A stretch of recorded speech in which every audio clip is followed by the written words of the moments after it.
कभी कभी ऐसा लगता है ना कि हम बस 10% बैटरी पर चल रहे हैं।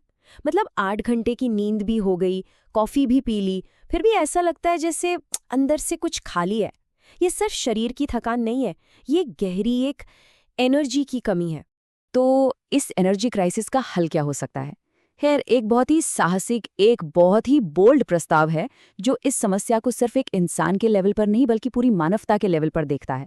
इसका नाम है माँ भारती विजन 2047 और इसका दावा है कि ये ह्यूमैनिटी के लिए एक अंदर से बाहर का ब्लूप्रिंट है। चलिए इस विजन के अंदर चलते हैं। सबसे पहले हम ये समझेंगे कि ये ह्यूमन एनर्जी क्राइसिस आखिर है क्या। फिर हम देखेंगे कि खुद को पर्सनली कैसे रिचार्ज किया जा सकता है। इसके बाद हम थोड़ा ऊपर उठेंगे और समाज के लेवल पर एक एआई के आइडिया को एक्सप्लोर करेंगे। और फिर आएगा इसका सबसे रेडिकल प्रपोजल, एक नई ह्यूमैनिटी की इंजीनियरिंग। और आखिर में हम इसके ग्लोबल एंड गेम पर और एक बहुत ही ज़रूरी सवाल पर आके रुकेंगे। तो पहला सवाल, ये ह्यूमन एनर्जी क्राइसिस है क्या? हम सब इतना थका हुआ, इतना खाली क्यों महसूस करते हैं? देखिए, इस विजन के मुताबिक इसका जवाब हमारे शरीर में नहीं बल्कि ब्रह्मांड के जो मूल तत्व हैं उनमें छुपा है। इसकी शुरुआत होती है पंच तत्व की प्राचीन अवधारणा से, यानी 5 तत्व: आकाश, वायु, अग्नि, जल और पृथ्वी। अब इस विजन का मानना है कि सिर्फ हमारा शरीर ही नहीं बल्कि ये पूरी कायनात, पूरी सृष्टि इन्हीं 5 तत्वों से बनी है। और जब तक ये संतुलन में है, सब ठीक है। ये विजन हमारी एनर्जी को 2 हिस्सों में देखता है। एक तरफ है हमारी फिजिकल एनर्जी, जिसे ची या प्राण कहते हैं, ये हमारी लाइफ फोर्स है। और दूसरी तरफ है हमारी मेंटल और स्पिरिचुअल एनर्जी, जिसे शेन या आत्मा कहा जाता है। और जो हम थकावट महसूस करते हैं ना, वो असल में इन दोनों ही स्तरों पर होती है। तो ठीक है, प्रॉब्लम समझ ली, अब समाधानों की तरफ बढ़ते हैं। दूसरा भाग, पर्सनल रिचार्ज, यानी हम अपनी आंतरिक जीवन शक्ति को फिर से बहाल कैसे कर सकते हैं। और यहीं पर एक बहुत ही दिलचस्प आइडिया सामने आता है। ये विजन कहता है, दिव्य ऊर्जा को स्टोर नहीं किया जा सकता, इसे सिर्फ प्राप्त किया जा सकता है। इसका मतलब ये हुआ कि हम इंसान कोई बैटरी नहीं है जिसे चार्ज करके रख लिया जाए, बल्कि हम एक रिसीवर की तरह हैं जिसे लगातार ऊर्जा के एक प्रवाह से, एक फ्लो से जुड़े रहना होता है। तो सवाल है, इस प्रवाह से जुड़ें कैसे? इसके लिए 2 कदम सुझाए गए हैं। पहला है अपनी ऑरा यानी अपनी आभा को साफ करना। सोचिए, जैसे गंदा कार फिल्टर इंजन की ताकत कम कर देता है, ठीक वैसे ही एक ब्लॉक हुई ऑरा नेचुरल एनर्जी को रोकती है। और दूसरा कदम, उस सोर्स से जुड़ना। इसके लिए ये विजन रोज ओम का जाप करने का सुझाव देता है। और दावा ये है कि इससे हम 1 गीगाहर्ट्ज की एक सार्वभौमिक कंपन, एक यूनिवर्सल वाइब्रेशन से जुड़ सकते हैं। अब चलिए व्यक्तिगत स्तर से ऊपर उठकर व्यवस्था के स्तर पर आते हैं। तीसरा भाग, समाज के लिए एक एआई, मतलब इस समाधान को खुद से सिस्टम तक कैसे बढ़ाया जाए। और ये विजन एक चौंकाने वाले आंकड़े से शुरू होता है। अनुमान है कि हमारी व्यवस्थाओं की कमियों की वजह से पूरी दुनिया को हर साल 12 से 14 ट्रिलियन डॉलर का अदृश्य नुकसान होता है। ये इतनी बड़ी रकम है कि इसे कहीं दर्ज भी नहीं किया जाता, ये बस हवा में गायब हो जाती है। इस नुकसान को सभ्यतागत रिसाव या सिविलाइजेशनल लीकेजेस कहा गया है। ये है क्या? ये हमारे सिस्टम्स का वो बढ़ता हुआ घर्षण है, जैसे कि ब्यूरोक्रेसी में देरी, भ्रष्टाचार या किसी गलत व्यक्ति को प्रमोशन दे देना। ये वो सारी चीजें हैं जो अदृश्य रूप से हमारी असली क्षमता को खत्म कर देती हैं। और इसका प्रस्तावित समाधान है एआई। एक निष्पक्ष प्रणाली जो इन छिपे हुए रिसावों और मानवीय योग्यता को पहचानने और मापने के लिए डिजाइन की गई है। मतलब समाज के लिए एक मैथमेटिकल नर्वस सिस्टम। तो ये एआई योग्यता को मापेगा कैसे? इसके लिए ये एक ट्राई इंडेक्स मॉडल का इस्तेमाल करता है। और दिलचस्प बात यह है कि इसमें सिर्फ दिमागी तेजी यानी आईक्यू को केवल 40% महत्व दिया गया है। बाकी का 60% कॉमन सेंस सीक्यू और भावनात्मक समझ ईक्यू के लिए है। यानी ये सिर्फ होशियारी नहीं बल्कि असल समझदारी को भी मापता है। तो सवाल उठता है कि आज के बड़े प्रोजेक्ट्स इतनी आसानी से फेल क्यों हो जाते हैं, जबकि ताजमहल जैसी इमारतें सदियों से खड़ी हैं। ये विजन कहता है कि इसका कारण है खोई हुई सचेत डिजाइन। मतलब उस समय बनाने वालों की जवाबदेही और उनका इरादा एक अलग ही स्तर पर था। इस एआई का मकसद उसी खोई हुई जवाबदेही को सिस्टम में वापस लाना है। और अब हम इस विजन के सबसे हैरान करने वाले हिस्से पर आते हैं। ये सिर्फ कॉमन सेंस या आईक्यू मापने की बात नहीं करता, ये योग्यता को बायो एनर्जेटिक्स से मापने का प्रस्ताव देता है। यानी ये किसी व्यक्ति की ईमानदारी को परखने के लिए उसकी ऑरा, सात चक्र और यहाँ तक कि एक इलेक्ट्रोवायलेट कॉर्ड जैसी चीज़ों को स्कैन करने की बात करता है। ये वाकई विज्ञान और आध्यात्म का एक बहुत ही अनोखा मेल है। इस एआई सिस्टम के आधार पर यह विजन एक ऐसा कदम उठाने का प्रस्ताव देता है जो शायद इसका सबसे विवादास्पद हिस्सा है। चौथा भाग, एक नई मानवता की इंजीनियरिंग। ये विजन मानव प्रजाति को बेहतर बनाने के लिए एक योजनाबद्ध तरीके का प्रस्ताव रखता है, जिसका घोषित लक्ष्य अपराधियों के जन्म की संभावना को कम करना है। तर्क ये है कि जैसे जानवरों की ब्रीडिंग को बेहतर बनाया गया है, वैसा ही इंसानों के लिए भी किया जा सकता है। इसके लिए जो प्रस्तावित उपकरण हैं, उनमें शामिल हैं आर्टिफिशियल इंटेलिजेंस, आईवीएफ तकनीक, ज्योतिषीय समय और माता-पिता का आनुवांशिक विश्लेषण। मतलब इन सभी को मिलाकर मानव प्रजनन को निर्देशित करने का सुझाव दिया गया है। और इसका अंतिम परिणाम है लाइसेंस प्राप्त प्रजनन की एक प्रणाली, जहां राज्य ये तय करेगा कि कौन बच्चे पैदा कर सकता है, और जो अनधिकृत जन्म होंगे उनके लिए दंड का प्रावधान है, जिसमें बच्चे के भविष्य के मतदान के अधिकार को खोना भी शामिल हो सकता है। और ये सब हमें इस विजन की अंतिम महत्वाकांक्षा तक ले जाता है। पांचवा भाग, द प्लैनेटरी एंड गेम, यानी एक बंटी हुई दुनिया को फिर से एक करना। और हाँ, ये सब एक रात में नहीं होगा। इस एआई सिस्टम को लागू करने के लिए एक बहुत ही सोचा समझा 22 साल का लंबा रोडमैप है। इसे धीरे धीरे विश्वास बनाने के लिए डिज़ाइन किया गया है। 2025 में सिर्फ एक परिवार के साथ शुरुआत करके 2047 तक पूरे देश के लिए एक योग्यता सूचकांक बनाने का लक्ष्य रखा गया है। दिलचस्प बात यह है कि ये विजन सिर्फ टेक्नोलॉजी पर निर्भर नहीं करता। इसमें एक ग्लोबल विजडम काउंसिल का भी प्रस्ताव है। यहाँ समाज के वरिष्ठ नागरिक इस एआई के विकास के लिए नैतिक दिशा निर्देश तय करेंगे। यानी टेक्नोलॉजी पर शासन करने के लिए अनुभव और ज्ञान को सबसे ऊपर रखा गया है। यह हमें हमारे अंतिम खंड तक ले जाता है। छठा भाग, पूर्णता की कीमत, एक गणितीय रूप से व्यवस्थित दुनिया के लिए एक अंतिम सवाल। और अंत में ये विजन हमें एक बहुत ही गहरे सवाल पर लाकर छोड़ देता है कि क्या इंसान की क्षमता का जो सुंदर, अराजक और अप्रत्याशित रहस्य है, वो उसी पल खत्म हो जाएगा जब हम अपनी आत्मा को एक गणित के परफेक्ट समीकरण में बदल देंगे। ये एक ऐसा सवाल है जिसका जवाब शायद हम सभी को खोजना होगा। You know, usually when we talk about a medical diagnosis, there is this really comforting expectation of precision. It feels like engineering, right? Oh, absolutely, yeah. Like if you fall and break your arm, you go to the hospital, they put you in an X-ray machine, and a minute later the doctor points to a jagged white line on a glowing screen and says, well, there it is. That's the problem. Right, it provides this sense of absolute certainty. I mean, the human mind just craves that binary reality. It's either broken or it's not. Yeah. The problem is visible, it has borders, Yeah. and because we can see it, we believe we can fix it.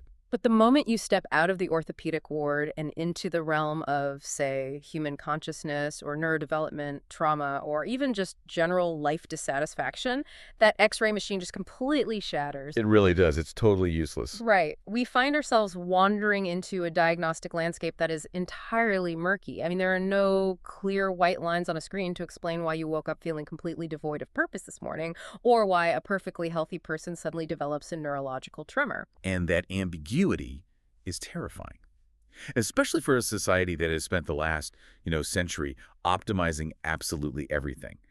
We're incredibly adept at measuring the physical world, but we have almost no universally agreed upon metrics for the metaphysical world. Which brings up a really profound question for you listening right now. Do you ever feel like your life is being torn between two completely incompatible realities? Yeah, that split. Right, because on one side you have this deeply human, deeply spiritual desire for peace. You want a sense of purpose, maybe some kind of cosmic alignment or just a quiet mind.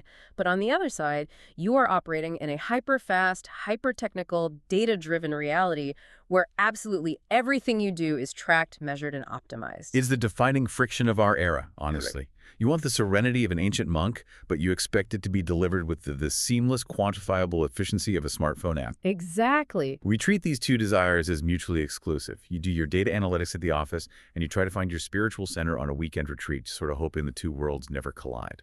Well, for today's deep dive, they're going to collide at absolute breakneck speed. Oh, yeah, they are. Because we are looking at a stack of sources today that is, frankly, one of the most eclectic and bewildering collections of material I have ever seen. We're going to be synthesizing ancient Vedic philosophy, the foundational texts of traditional Chinese medicine, complex layers of astrological timing, and here is the wild twist, highly advanced technical software blueprints. Right, drawn up by a group of senior veteran engineers from the Indian Institutes of Technology, the IITs. Yeah, the contrast within this source material is just staggering. You literally have ancient scriptures discussing the ethereal nature of the human soul sitting in the exact same stack as modern technical white papers detailing relational databases. And AES 256 encryption standards and national artificial intelligence rollout strategies. It's crazy. So the mission of today's deep dive is to explore an audacious, almost science fiction level claim that weaves its way through all of these different texts. The argument being made is that human spirituality, our personal morality, and our physical vitality are not just abstract concepts for philosophers to debate. These sources claim they are hard, measurable, quantifiable data points. And the ultimate thesis we are exploring today is that modern technology, specifically AI, is on the verge of being able to literally track and measure our karma in real time. Which is just a massive concept to wrap your head around. It is, Yeah. and what makes this so compelling is the background of the authors proposing the technological side of this. These veteran engineers are not rejecting ancient wisdom in favor of cold silicon. Right, they're not saying the old stuff is fake. Exactly. They are taking ancient wisdom as absolute physical fact, and they are attempting to build a digital infrastructure to enforce it. They're basically trying to build an X-ray machine for the soul. Okay, let's unpack this from the very beginning. Because if an AI is supposedly going to measure your spirit, we first have to understand the hardware that it's measuring, right? Right. The biological machinery. Yeah, and to do that, our metaphysical sources start by completely breaking down the architectural makeup of a human being. According to these texts, we are not just a biological machine made of meat, blood, and bone. We are fundamentally constructed from the Panchtattva, the 5 elements. 5 elements. Right. These are the foundational ingredients of reality in ancient Indian philosophy. But a modern listener shouldn't think of these just as literal physical dirt or physical fire. Right, it's not like a chemistry class. Exactly. The texts urge us to view these elements as psychological states and energetic bandwidths that constantly interact within our nervous system. Okay, let's bring these out of the abstract and into reality. The first element is Akash, which translates to space. The sources describe this as the principle of expansion in consciousness. Mm-hmm. In the context of your daily life, this is your mental bandwidth. Think about when you were totally overwhelmed at work, answering 10 emails at once, and someone asks you a simple question and you just snap at them. You don't have enough Akash. That is a perfect translation of the concept. A lack of space manifests as feeling claustrophobic in your own mind. You literally do not have the internal room to process reality. Wow, yeah. Then we move to the second element, Vayu, or air. Air represents motion. It is the life force, often called prana. It governs the physical movement of your lungs and limbs, but crucially, it governs the velocity of your thoughts. So if your Vayu is stagnant, you feel stuck in a rut. You have the space to think, but the thoughts aren't moving anywhere. You're just staring at the wall. Precisely. And to initiate movement, you need the third element, which is Agni, or fire. Fire is the mechanism of transformation. Like digestion. Yeah. Biologically, this is digestion. It is your stomach acid breaking down an apple and transforming it into cellular energy. But psychologically, Agni is your ambition. It is your drive, the literal fire in your belly. And we all know people who have way too much fire. They are incredibly driven, but they burn out everyone around them, and eventually they burn out themselves. They become irritable and prone to anger. Conversely, someone with too little fire is lethargic, lacking the spark to even begin a project. Which is exactly why the fire needs to be managed by the fourth element, called water. Water represents fluidity, adaptability, and emotional flow. It is the cooling mechanism. So when things go wrong, you don't just explode. Right. When an obstacle drops into a river, the water doesn't smash into it and shatter, right? It flows around it. This is your ability to navigate the unexpected frictions of life without losing your temper. And finally, you have Prithvi, Earth. This is your solid base. It's your skeletal structure, your literal connection to gravity. It's the grounding force that keeps the fire and air from just spinning off into the atmosphere. The sources present the human being as a dynamic, constantly shifting mixing bowl of these 5 elements. But they introduce a massive paradigm shift in how we are supposed to manage them. And this is where it gets really interesting for modern folks. Yeah, because in the modern world, we are conditioned to view our bodies and our energy levels like a smartphone battery. Oh, the power bank mentality. You sleep for 8 hours to charge up, you eat breakfast to add a few more percentage points, and then you try to hoard that energy to make it through a 10-hour workday. Exactly. And if you have any percentage left over by Friday night, you spend it on socializing. But the texts vehemently reject that model. They state explicitly that humans are not storage batteries. We are receivers. You cannot hoard divine or vital energy. They use the breath concept to explain this, which I found fascinating.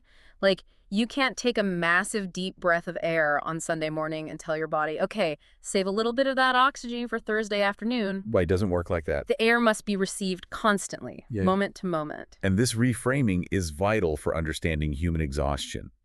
If you are operating under the belief that you are a battery and you are constantly stressing about running out of energy, you are fighting your own biological hardware. You are basically a radio antenna that has actively stopped trying to catch the live broadcast because you are frantically trying to store yesterday's signal in a drawer. It's impossible. Yeah, that's a great way to put it. And this fundamental misunderstanding of our own hardware leads directly to what the sources call the low-voltage epidemic. This is where the ancient texts start introducing remarkably specific, almost electrical terminology. They assert that the human aura, the invisible electromagnetic field that surrounds the body, is designed to operate optimally at a specific frequency of 50 hertz with a vital energetic temperature of 60 degrees Fahrenheit. Okay, I have to pause there because a listener is immediately going to say, wait a minute, my internal body temperature is 98.6 degrees Fahrenheit. If my temperature drops to 60 degrees, I am experiencing severe hypothermia. How are these texts defining temperature? Yeah, it is a critical distinction. They are not talking about the thermodynamic temperature of your physical blood. They are describing the energetic temperature of the chakras. The energy centers. Right, the metaphysical energy centers aligned along the spine. According to this framework, the root chakra at the base of the spine is the warmest, holding that 60-degree baseline. As the vital energy moves upward toward the brain, it naturally cools down, allowing for a calm, clear mind. So the goal is a warm base and a cool head. But the problem, according to the sources, is that modern life is aggressively interfering with this baseline. We are surrounded by artificial electromagnetic fields. Our smartphones, our Wi-Fi routers, all of it. Yeah, the massive power grids humming in the walls of our homes. The texts argue that this artificial EMF emits a type of cold radiation. They describe the human aura in its natural state as highly porous. It is meant to breathe, to actively absorb the natural, vital 60-degree heat from sunlight and the Earth's natural resonance. But this synthetic cold radiation generates an energetic carbon that literally coats the aura. Like soot building up inside a chimney. Exactly like that. The synthetic carbon creates a dark, impermeable layer. The natural energy of the world cannot penetrate it, and as a result, our internal energetic temperature drops dramatically. The sources claim it plummets from the optimal 60 degrees down to 40, 35, or even 25 degrees. And when your internal voltage drops that low, the texts claim it doesn't just stay in the metaphysical realm. It manifests as very real physical and mental ailments. Oh, absolutely. It causes joint stiffness, water retention, severe hormonal imbalances, and thyroid issues. The logic is that your body's self-healing automation, that internal fire we talked about earlier, simply slows down because it doesn't have the operating heat it requires to function. Even if we look at this purely metaphorically, setting aside the literal physics of a router emitting cold radiation, because thermodynamic physics doesn't quite work that way, the biological response the sources are describing is undeniable. It perfectly captures the wired but tired epidemic. Oh, totally. You sit in a climate-controlled, artificially lit cubicle for 9 hours, bathed in synthetic Wi-Fi frequencies, staring at a blue light screen. And at the end of the day, you haven't done any physical labor, but you are profoundly bone-deep exhausted. Right. Your body is responding with stagnation because you are entirely disconnected from the Earth's natural rhythms. You are an antenna that has been buried in concrete. So the question becomes, how do we scrape the carbon off the antenna? The sources offer several solutions, and they're surprisingly practical, though based in complex metaphysical logic.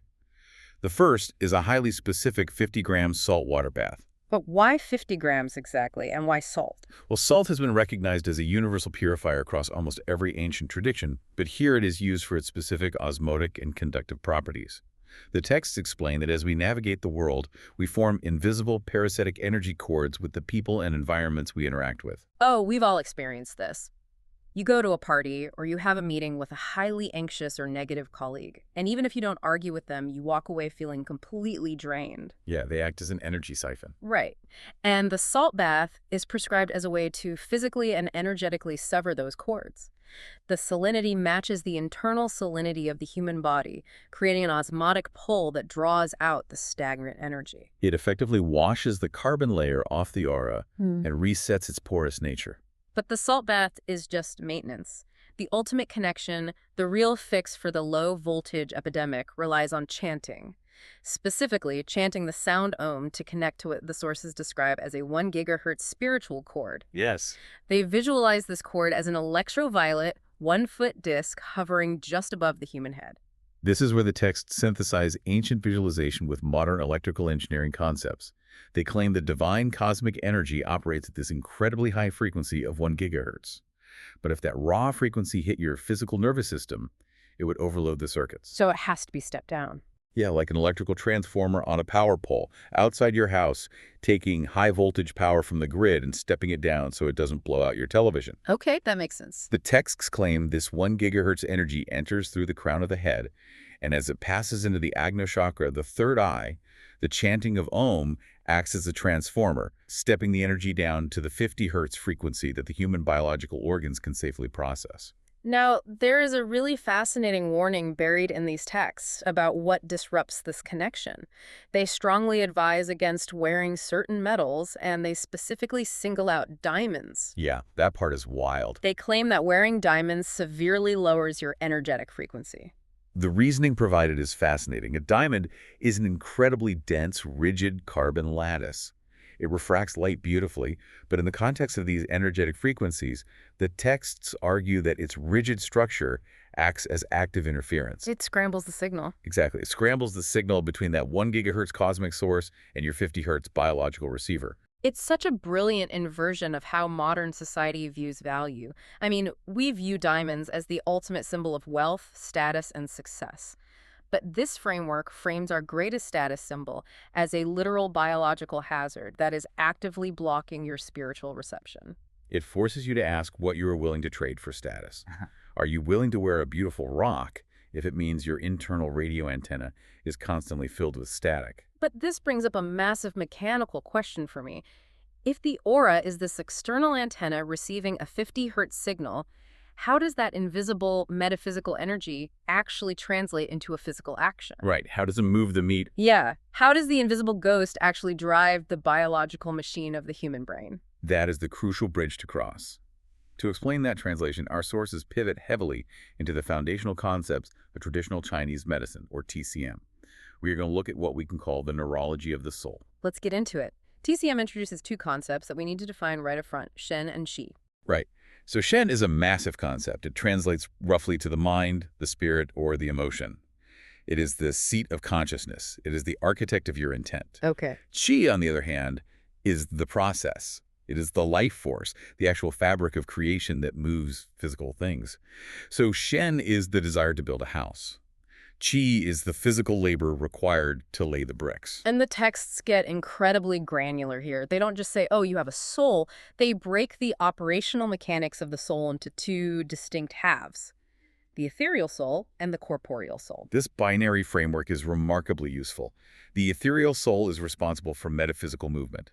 This encompasses your thoughts, your imagination, your daydreams. So imagine you were asleep in bed, entirely paralyzed by REM sleep, but in your dream you were sprinting through a forest at top speed.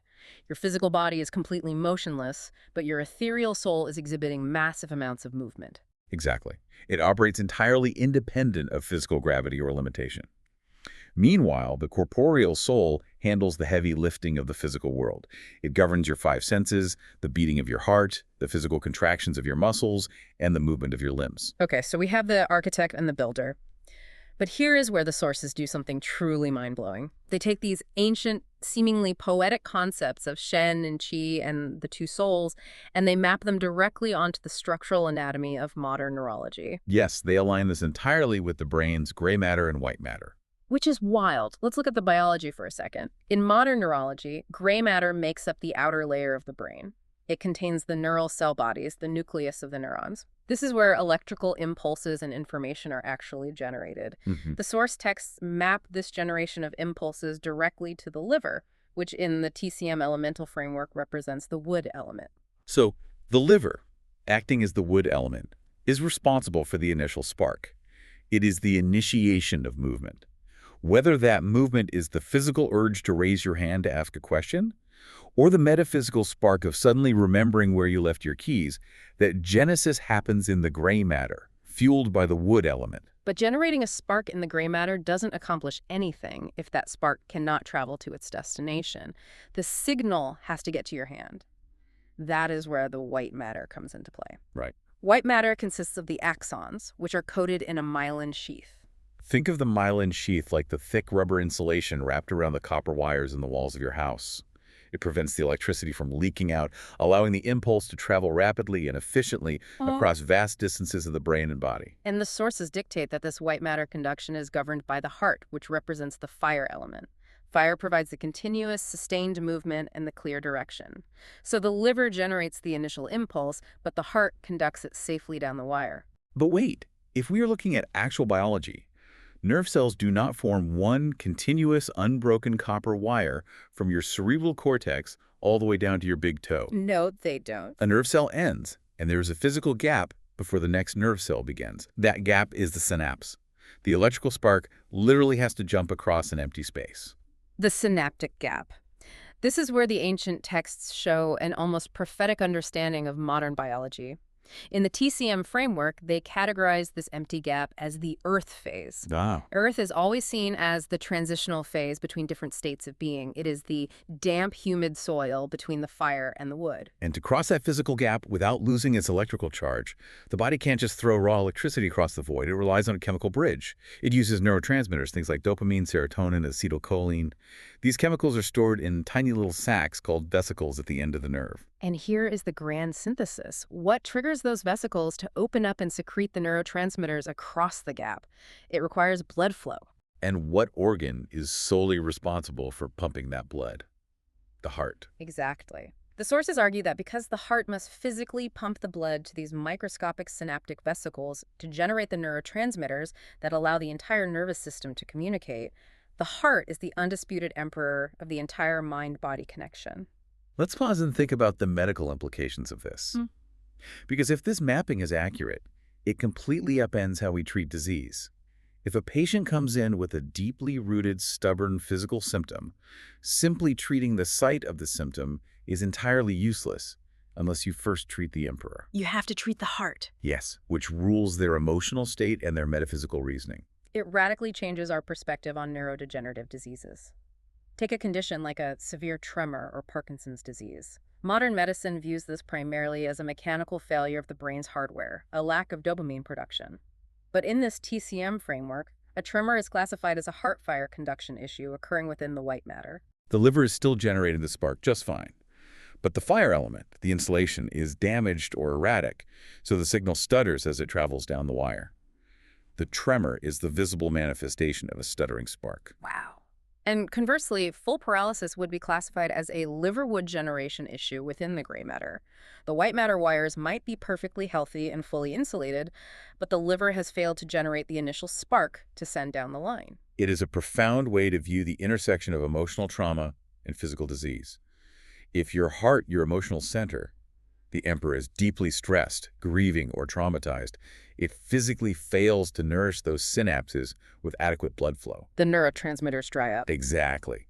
The spark can't cross the gap, and the entire neural network begins to degrade. The invisible emotion literally destroys the physical machine. So we have meticulously mapped how this energy moves through the physical space of the human body, from the 50 Hz aura acting as an antenna, down to the gray matter and across the microscopic synaptic gap. But there is a missing dimension here. Humans do not just exist in three-dimensional space. We exist in time. And time is where things get incredibly messy for most of us, because time often feels like it is actively messing with us.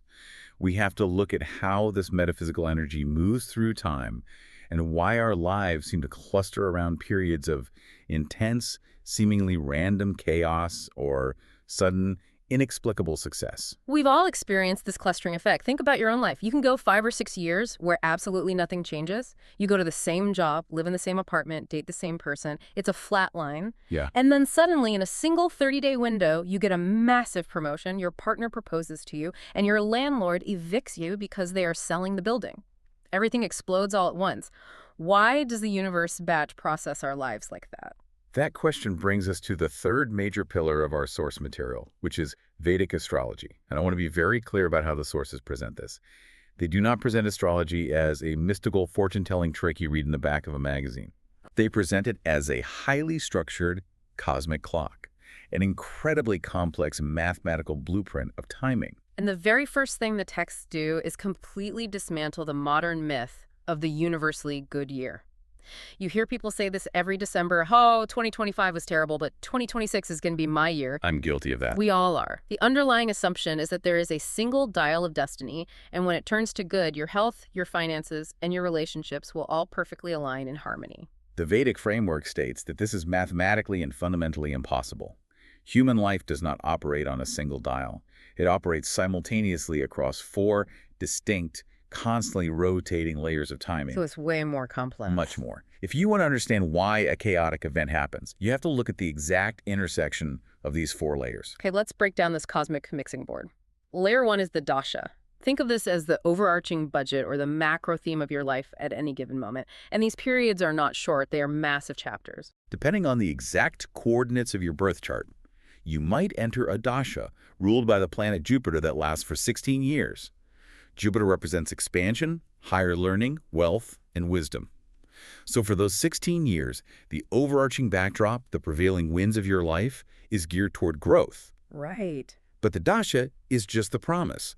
It is the budget sitting in the bank account. It does not mean you are going to win the lottery every single morning for 16 years. Exactly. The budget just sits there until you spend it. Which brings us to layer 2, the transit. If the dasha is the budget, the transit is the trigger. It is the specific day you actually get in your car and drive to the store to spend the money. The transits represent where the physical planets are actually moving in the sky right now, today. When a current transit aligns perfectly with your overarching dasha, the event triggers. But an event has to happen somewhere, which introduces layer 3, house strength. Yeah. The astrological sky is divided into 12 houses, and each house governs a completely different venue of human life. Like different arenas. Exactly. The 10th house is your public career and reputation. The 7th house is your marriage and business partnerships. The 6th house is your physical health, your daily routines, and your debts. I want to build on the shopping mall analogy because it makes this so clear. Imagine you have a massive Jupiter dasha budget. The transit triggers, so you drive to the mall to spend it. You walk into the 10th house store, the career store, and you buy a beautiful, expensive new suit. Your career is booming, you look great. But on that exact same day, the 6th house of health is under a terrible, restrictive planetary influence. The venues are operating completely independently of one another. Exactly. So you walk out of the career store wearing your amazing new suit, feeling like you are on top of the world, and you immediately trip on the crumbling, dilapidated sidewalk outside the 6th house store and you break your leg. That perfectly illustrates the complexity of the system. It explains why a single year can bring the highest peak of your professional life and a devastating medical diagnosis simultaneously. You are succeeding in one house while another house collapses. And finally, we have layer 4, which is the planetary nature. This provides the flavor, the specific methodology of the energy. Every planet has a different management style. Saturn is the ultimate micromanager. It demands rigid structure, devastating delays, and relentless hard work. Mars is the warrior. It brings aggression, conflict, courage, and sheer kinetic energy. Venus brings luxury, diplomacy, and compromise. If you understand the nature of the planet currently ruling your time, you can optimize your actions. If you are in a heavy Mars period, it is a phenomenal time to launch a hostile corporate takeover or start a brutal physical training regimen. Yeah. But it is an absolutely terrible time to try and peacefully mediate a sensitive family dispute because Mars only knows how to fight. When you begin to view your life through these 4 layers, You stop internalizing all the external friction as a personal failure. If your career is stalled, you aren't necessarily lazy. You might just be navigating a Saturn weather pattern that is forcing you to slow down. And the sources point out that these planetary weather patterns create highly predictable destiny activation windows, or what they call crucible years. Let's examine these crucible years because the math aligns remarkably well with universal human psychological development. The first major crucible window hits everyone between the ages of 28 and 32. The infamous late 20s panic. Everyone listening who is past 30 remembers exactly what this felt like. You wake up at 29 and suddenly feel an overwhelming terror that you haven't accomplished anything real. Astrologically, this period is driven by the Saturn return. Saturn takes roughly 29.5 years to complete one full orbit around the Sun, meaning it returns to the exact position it was in the sky the moment you were born. Saturn is the planet of harsh reality, consequence, and restriction. Is the cosmic auditor showing up at your door with a clipboard asking for the receipts of your 20s? That is an excellent way to frame it. Your 20s are designed for trial and error. You date the wrong people, you take jobs you hate, you waste time. But when Saturn returns, it strips away that youthful grace period. You can no longer coast on pure potential. Oh. Saturn forces you to pour the concrete foundation of your actual adult life, and if your previous choices were flimsy, the structure collapses. And it isn't just Saturn. Simultaneously, you experience your lunar nodal return, which triggers a sudden, violent urge to completely change your life direction. And Mars reaches its full astrological maturity at age 28, demanding aggressive independence. It is a terrifying structural shedding of your youth. But once you survive that, and the concrete of your foundation sets, you enter the second crucible window, ages 35 to 42. The texts refer to this as the tree stage. If your 20s were about growing roots deep underground in the dark where no one can see them, the late 30s are when the tree trunk finally breaks the surface of the soil. Exactly. Saturn reaches its full absolute maturity at age 36. This is the period of visible growth. Your career stabilizes, your earning potential increases, and you experience what the texts call the real execution of karma. You are no longer building the machinery. You are sitting in the driver's seat, fully operating the machinery you built during your Saturn return. But you don't just grow upward and accumulate wealth forever. The framework mandates a third massive shift happening between the ages of 48 and 52. The texts call this the destiny shift. This is perhaps the most profound transition. Around age 48, you experience your fourth Jupiter return. Recall that Jupiter is the planet of wisdom and higher purpose. You are also beginning to feel the gravitational pull of your second Saturn return, which shifts the focus from building a foundation to reviewing your ultimate legacy. So all of that fiery ambition, that desperate need for the corner office, the sports car, or the fancy job title that drove you at the 35 suddenly, it just feels completely hollow. The biological and cosmic imperative shifts. Yeah. You move from the accumulation of ego to a desire for detachment, legacy, and teaching the next generation. Pop culture derisively calls it a midlife crisis, as if it's a malfunction. But this framework insists it is a necessary, beautifully designed karmic graduation. What is genuinely fascinating here is how the sources dissect the underlying philosophy of these cycles. They introduce the concept of karmic ripening. Events cluster together in your life because the astrological season mandates that specific seeds must bear fruit at the same time. It's like university finals week. The university doesn't let you take one exam in October, one in November, and one in March. You take all 5 of your exams in a brutal, sleep-deprived 2-week window in December. Because the structure dictates it. Exactly. The structural architecture of the semester dictates it. The karma ripens all at once. And this is where the authors of these texts do something incredibly brave considering their cultural background. They take traditional, widely accepted karmic tropes and completely deconstruct them. For instance, there is a traditional belief in some sects of Indian philosophy that a soul must suffer exactly 8.4 million reincarnations, living as different animals and insects before achieving the human form. Which, if we look at it through the lens of biology and ethics, makes absolutely no sense. A mosquito cannot make a moral choice. A rock cannot choose to improve its karma. The sources explicitly expose this idea of 8.4 million lifetimes as an ancient sociological tool for crowd control. It was not a literal truth. It was a mechanism designed to maintain moral discipline in early, unpoliced societies by threatening the populace with unimaginable, endless cosmic consequences for bad behavior. They also launch a fierce attack on the danger of Bhagavad, or extreme fatalism. If a society truly believes that absolutely everything is rigidly predetermined by the stars, every personal tragedy, every corrupt politician stealing funds, every famine, it creates a toxic shield that protects the status quo. It breeds total paralyzing apathy.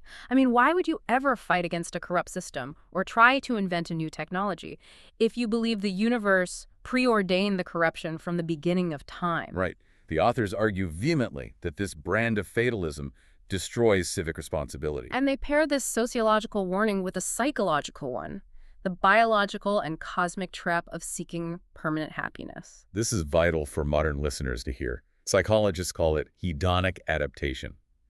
We are constantly searching for a baseline joy of 10 out of 10. We tell ourselves, once I buy that house, once I marry that person, once I get that salary, I will be happy forever. But the universe, according to both physics and astrology, is in a constant, violent state of flux. To expect permanent, static happiness is to literally fight the laws of physics. Yeah. The goal of understanding your chart isn't to find a perfectly smooth road where nothing bad ever happens. It is to build internal shock absorbers so you don't break your spine when you hit the inevitable potholes. It is a philosophy of resilience rather than a philosophy of evasion. Here is the aspect of this cosmic clock that I find most comforting. If we accept this premise, if every planet reaches its full maturity at a totally different decade of your life, Mars at 28 for courage, Saturn at 36 for stability, Jupiter at 48 for wisdom, then the very concept of being behind in life is mathematically impossible. It completely reframes how we view our peers. You cannot look at a friend who bought a house at 30 and feel like a failure because you might be navigating a volatile Mars phase of independence and risk-taking, while they are in a Saturn phase of nesting and structure. You aren't falling behind. You are just trying to harvest corn in the middle of your astrological spring. The timing is wrong, not your effort. Ancient societies understood this intuitively. They used the complex cycles of astrology, combined with the philosophical threat of 8 million lifetimes, as an invisible tracking system for human behavior. They managed the karma of the population through fear, myth, and philosophy. But what happens when philosophy is no longer enough to govern a modern, hyper-connected world? Right. What happens when a group of veteran systems engineers looks at this ancient cosmic clock and decides to build a literal digital tracking system to measure that exact same human morality in real time? That brings us to the most provocative and, frankly, the most chilling section of our source material, the 2047 Master Plan. We are looking at a hyper-modern, incredibly dense software and societal blueprint developed by a 1973 alumni batch from the IIT, the Indian Institutes of Technology. They call this manifesto the Maparty Vision 2047 and the AI.3rd.EYE initiative. To understand the audacity of this plan, you have to understand the authors. These are individuals who have spent decades at the highest levels of structural engineering, building massive physical infrastructure, dams, power grids, national highway systems. Right. And looking back over their careers, they have identified a catastrophic bleeding wound in global society that they call invisible losses. The numbers they cite in the text are absolutely staggering. They calculate that India alone loses 34 to 36 lakh crore rupees annually. If we extrapolate their metrics globally, they estimate the world economy loses $12 to $14 trillion every single year. And they are very clear. These are not losses due to bad concrete, poor engineering, or natural disasters. No, they call them civilizational leakages. It is the compounding, catastrophic cost of bureaucratic bottlenecks, hidden systemic corruption, endless legal delays, and most importantly, the friction of having the wrong people who lack a proper moral compass operating in positions of power. The sources draw a brilliant, haunting historical contrast here. They look at the concept of conscious design. They ask a simple question. Why do ancient structures like the Taj Mahal or Roman aqueducts stand in perfect condition for centuries, while a modern highway overpass built with advanced machinery crumbles in less than a decade? The difference, they argue, is not the technology. The difference is accountability. The ancient builders had ultimate skin in the game. If an ancient architect built a dome and it collapsed and killed the king, the architect's life was forfeit. Their very survival depended on their integrity. Wow. Modern systems, however, are insulated by endless layers of corporate limited liability, political bureaucracy, and plausible deniability. The moral intent of the builder is entirely lost in the paperwork. So these engineers have proposed a massive technological fix to brutally force that accountability back into the system. They want to build an Aadhaar++ infrastructure. For context, Aadhaar is currently India's massive biometric ID system, scanning the fingerprints and irises of over 1 billion people. But these engineers want to supercharge it. They propose an alphanumeric digital ID that tracks absolutely everything a citizen does. When we say everything, the blueprint means everything. It tracks your formal education, every financial transaction, your daily dietary habits, your recreational hobbies, and most importantly, it calculates what they call your TPI. The weighted tri-index model. They argue that traditional corporate hiring and societal promotion rely almost entirely on IQ, which they view as a massive mistake. They weight IQ at only 40% of a person's actual value to society. Because a genius-level engineer who possesses zero common sense and zero empathy is not an asset. They are a systemic liability. Exactly. So to balance the 40% IQ, they add a 30% CQ, the common sense quotient.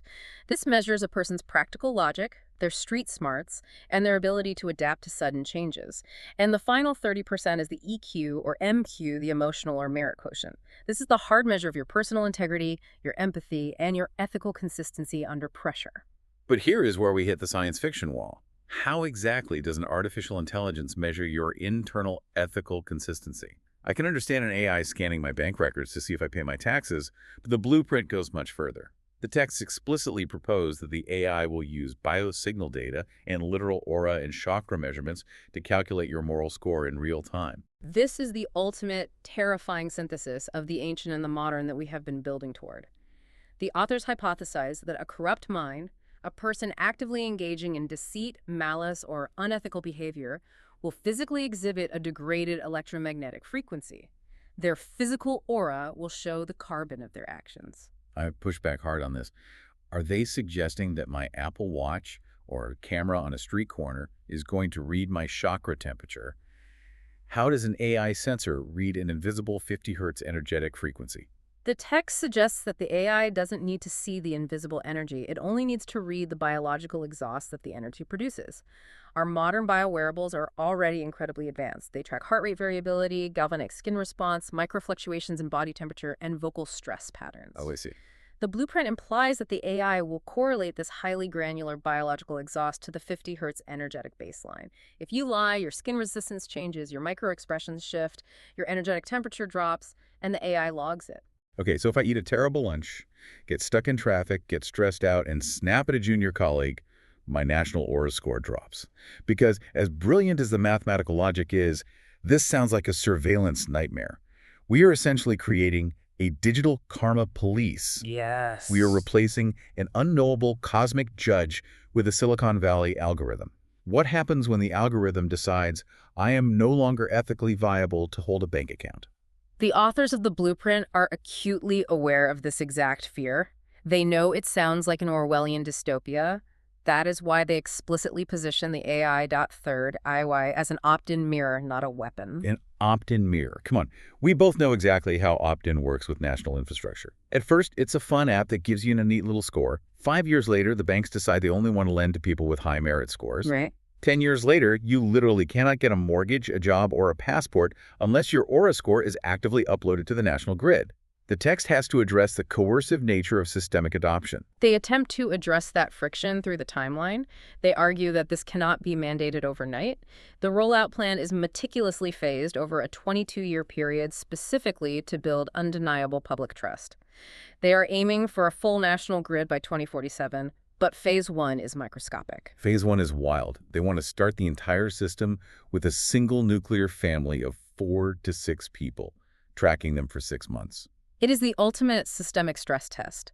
The engineers argue that if the AI cannot accurately map the complex dynamics, the inherent trust, and the daily ethical friction of a single household without destroying the family unit, it has absolutely no business managing a nation of 1 billion people. Right. If it succeeds there, it scales to a single school, then to a corporate environment, then to a state municipality, and finally, the nation. But an algorithm is only as moral as the people who program it. To provide the moral guardrails for this AI, the blueprint relies heavily on resolving the generation gap. They divide society into 2 operational forces. They see the youth, roughly ages come to 50, as the engine. The youth possess the kinetic speed, the technological drive, and the ambition. But the texts estimate the youth are generally only 40% right in their macro long-term decisions. Because they lack the historical context of consequence. The seniors, on the other hand, the 60 to 80-year-olds, act as the compass. They possess the accumulated, hard-won wisdom of a full astrological cycle, and the texts estimate they are 60% right in their macro decisions. So the proposal outlines the creation of a global wisdom council composed entirely of these seniors. The youth are tasked with building the hardware and coding the tech, but the seniors provide the final ethical validation to ensure the AI's logic doesn't become mathematically ruthless. It is an incredibly ambitious, sweeping framework for society. But if they are planning to roll this AI system out to 1 billion people by 2047, they have to test the metrics of the human mind on a smaller scale first. And according to the texts, their testing ground isn't just the nuclear family. It's the most fragile, misunderstood, and entirely subjective environment imaginable, which is clinical psychiatry. This brings us to a specific tool outlined in the blueprints, the Psychiatric Reality Tracker, or PRT. The PRT is an application proposed in these technical sources aimed squarely at solving a critical failure in modern medicine that the founders called the invisible silence. The invisible silence is the perilous, completely unmonitored gap in modern mental health care. Think about how psychiatry works right now. A patient might see their psychiatrist for exactly 15 minutes once every 30 days. And based entirely on that tiny, highly subjective conversation, the doctor prescribes incredibly powerful, brain-altering psychotropic medications. It is an absurd diagnostic model. It is like trying to write a comprehensive, definitive review for a complex, 3-hour psychological thriller movie. But the director only allows you to watch a random 15-second clip from the middle of the second act. You have absolutely no idea what is actually happening the rest of the time. And the stakes are life and death. If the patient goes home, takes the new medication, and it induces severe paranoia, or completely strips away their ability to sleep, they suffer an invisible silence until their next appointment a month later. The PRT is designed to digitize mental health tracking to eliminate that 30-day blind spot. But the absolute genius of the mechanics proposed here is that the patient is not the primary user entering the data into the app. Right, because if you are suffering from severe clinical depression or you are in the middle of a psychotic break, you cannot be expected to objectively rate your own grip on reality. Your reality is the thing that is broken. Exactly. The PRT positions the caregiver, a spouse, a parent, a dedicated nurse as the primary user. They act as the objective external observer. They are tasked with logging data daily across 5 specific, highly quantifiable domains. Let's walk through a hypothetical patient scenario to show how these 5 domains work. Imagine a patient named John who's being treated for bipolar disorder. The caregiver logs Domain 1, thought stability. Is John speaking coherently today, or is he exhibiting erratic suspicion and jumping between wild ideas? Domain 2 is perception. This tracks the frequency and intensity of any visual or auditory hallucinations. Domain 3 is functionality. How many productive hours did John actually have today? Could he complete basic tasks like making breakfast or paying a bill, or was he entirely incapacitated? Domain 4 is behavior, and this relies on hard, indisputable numbers. The caregiver logs the exact hours of sleep John got and the exact minutes of actual social interaction he engaged in. And finally, Domain 5 is cognitive ability, measuring his focus and short-term memory recall. This daily data isn't just sitting in a passive spreadsheet for the doctor to skim later. It feeds continuously into the AI layer of the PRT to calculate what the sources call the truth index. The truth index is a fascinating algorithmic concept. It calculates the delta, the measurable gap between a patient's internal narrative and their external observed reality. Let's take John back to the doctor's office. John sits down and tells the psychiatrist, "I feel fine. The new medication is working great. Everything is perfect." But the PRT data logged by the caregiver over the last 14 days shows that John has slept an average of 0 to 2 hours a night, his social interaction has dropped to 0, and his thought stability has plummeted into paranoia. The truth index immediately flags the massive discrepancy. It alerts the doctor that the patient's self-reporting is highly compromised, and the technical rigor behind this system is intense. We aren't talking about a simple mood-tracking journal. The texts detail military-grade AES-256 encryption to protect the medical data, robust Postgres databases to handle the relational inputs, and advanced predictive pattern matching. The system can analyze John's data and issue a real-time alert to the doctor saying, this specific pattern of sleep loss combined with erratic thought stability is an 82% match for a severe manic relapse within the next 48 hours. But for this to work, for the medical establishment and the public to actually adopt it, the sources emphasize critical, non-negotiable safeguards. The most important rule of the PRT is no automedication. The AI does not prescribe drugs and never replaces the human judgment of the physician. The doctor is always the final absolute authority. The system is designed to validate the doctor's treatment with hard data. It transforms the psychiatrist from a pilot flying completely blind in a storm into a pilot equipped with a highly advanced, real-time GPS system. The GPS doesn't fly the plane, but it tells the pilot exactly where the turbulence is hiding. It takes the invisible, isolated suffering of mental illness and drags it into the light where it can actually be treated. But as we move into the final portion of our source material, we see the authors take this concept of optimization, of using data to perfect the human condition, one terrifying step further. This is where the material becomes highly controversial. And I want to be very clear to our listeners, we are strictly, impartially reporting what is contained in these blueprints. We are not endorsing this, we are just unpacking the arguments the texts are making. Absolutely. It is our job to present the deep dive into what the sources say, neutrally. And what they say is, if we have the technology to track the mind through the PRT, and we have the AI to measure the moral aura, the authors ask, what happens if we use these tools before a person is even born? We move from observing and correcting human behavior to actively attempting to engineer the human race. The authors propose a radical combination of artificial intelligence, in vitro fertilization, or IVF, astrology, and biological data to, in their exact words, breed a better future. How does this actually work mechanically? The texts argue that in the IVF process, the mother's ovum acts as a semiconductor. Now, how is a biological egg a semiconductor? Think of the ovum not just as biological matter, but as a biochemical battery. The source texts argue that the cellular membrane of the ovum functions essentially like a p-n junction in a semiconductor. It governs the flow of ions, setting up the electrical voltage gradient that provides the necessary force to build the physical hardware of the fetus. So the biology provides the electrical hardware. Meanwhile, the planets, the exact astrological alignments, provide the magnetic planary situation. They provide the software programming. The proposal suggests that by meticulously utilizing AI to align the exact moment of IVF fertilization in the lab with the absolute optimal astrological timing, science can essentially hack the cosmic clock.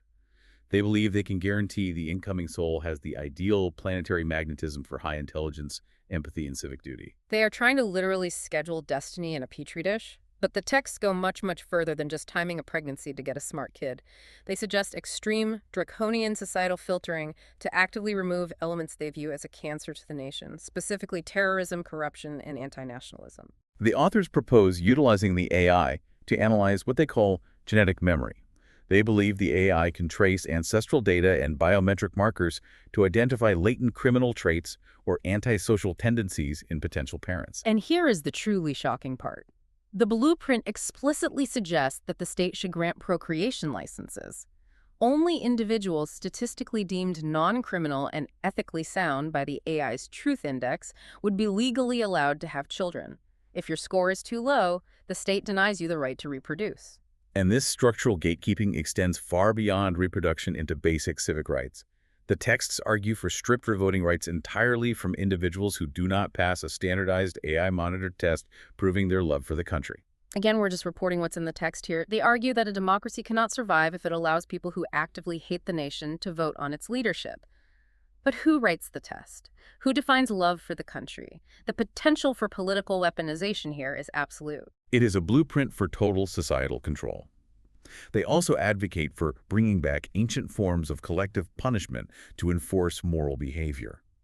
If one individual commits a heinous crime or joins a terror cell, the texts propose penalizing their entire extended family and their home village.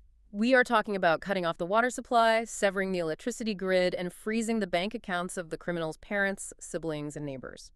They cite modern Singaporean law and ancient societal binding as the justification for this draconian deterrence. The logic is that if your brother knows his bank account will be frozen if you commit a crime, he will police your behavior for the state. If we synthesize what the authors are doing here, it is a complete aggressive rejection of the individualistic escapism of traditional spirituality we discussed earlier. They are not waiting for karma to play out over 8.4 million lifetimes.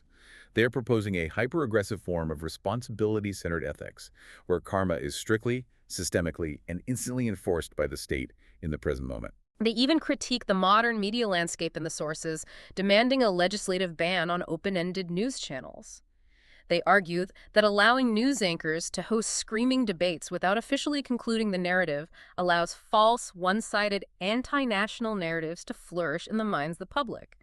They want the AI to dictate the objective truth of the daily news. It is framed as the only mathematical, structural way to achieve ultimate civic harmony. They are attempting to build a utopia through absolute algorithmic enforcement. So what does this all mean for us? We started this deep dive talking about taking a gentle 50-gram salt bath to clear the carbon from our aura so we could feel a little less tired after work. Yeah. And we have ended up at algorithmic background checks for the literal right to have a child and state-sanctioned collective punishment. How do we reconcile this deep, beautiful human desire for spiritual unity with such aggressive structural gatekeeping? It exposes the ultimate tension of the modern era. When you attempt to optimize the human soul, using the cold, rigid, flawless efficiency of a machine, the line between a perfectly peaceful utopia and a terrifying surveillance dystopia vanishes almost immediately. You cannot force enlightenment through a database. You really can't. Let's briefly recap the massive amount of ground we have covered today. We started by looking at the hardware of the human receiver, breaking down the 5 elements, and understanding how our modern artificial environment is lowering our energetic voltage to 25 degrees. We then mapped the neurology of the soul, connecting the ancient TCM concepts of Shen and Qi to our physical gray and white matter, establishing the heart as the absolute emperor of neural conduction and neurotransmitter release. We navigated the complex cosmic clock of Vedic astrology, understanding that our crucible years at 29, 36, and 48 are necessary structural phases of growth, proving that you are never actually behind in life. You are just in a different astrological season. We explored the Maparty vision and the AI.3rd.EYE initiative, a vast master plan to track our karmic merit through biosignals, aiming to resolve the generation gap by empowering a global wisdom council. We looked at how the psychiatric reality tracker could revolutionize mental health by ending the invisible silence of subjective diagnosis, using the truth index to protect patients. And finally, we examined the extreme, chilling proposals for genetic and societal engineering, utilizing AI, IVF, and collective punishment to enforce civic responsibility. The line between ancient spiritual philosophy and modern data analytics isn't just blurring anymore, it is practically gone. Our metaphysical energy, our daily habits, and our deepest ethical choices are moving rapidly from the realm of the invisible into the realm of the highly quantifiable. We are actively building the tools to measure the unmeasurable. The question is whether we are wise enough to use them. And that brings me to a final provocative thought I want to leave you with today. We have spent this entire deep dive looking at blueprints for a perfectly optimized, mathematically flawless meritocracy, where artificial intelligence literally guides and enforces our karma. But consider this. If an omniscient AI eventually maps your aura perfectly, if it predicts your moral flaws before they happen, and proactively prevents you from ever making a mistake, does that technological perfection essentially destroy the human experience of free will? It is the ultimate paradox of conscious design. If an algorithm stops you from ever falling, how do you ever generate your own karma? We started today talking about how comforting it is to see a broken bone clearly on an X-ray. But if we actually succeed in building an X-ray for the soul, we might just find that the breaks, the flaws, the friction, and the mistakes are the very things that make us human in the first place. Something to mull over. Thank you for joining us on this deep dive. Keep questioning, keep exploring, and we'll catch you next time.